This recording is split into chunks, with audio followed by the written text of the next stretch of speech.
Hello everybody, today we're going to talk about a quick fix on the Bose QuietComfort Ultra not charging. So step number 1, check if the headphones announces battery full when the battery light indicated it's fully charged. If you fully charge your headphones but the voice prompt does not announce battery full, see the battery light shows full charge but headset does not state it is fully charged. Number 2, be sure to turn on the headphones off prior to charging. To properly charge the headphones, it is recommended to turn the headphones off before connecting the charging cable.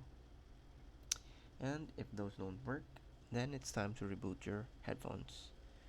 So this will reset your headphones and not erase your product settings.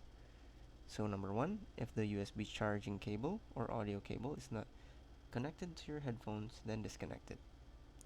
Connect a USB charging cable and charger to a power outlet. You can also connect the USB cable to a USB port on a computer that is powered on.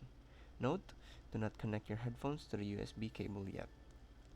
On your headphones, press and hold the power or Bluetooth button.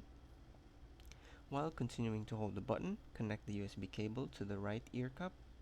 The power light on your headphones will quickly blink twice, and once connected, wait for 2 seconds and release the power or Bluetooth button. If your headphones does not respond after this, reset them a second time. That's it. Thanks for watching.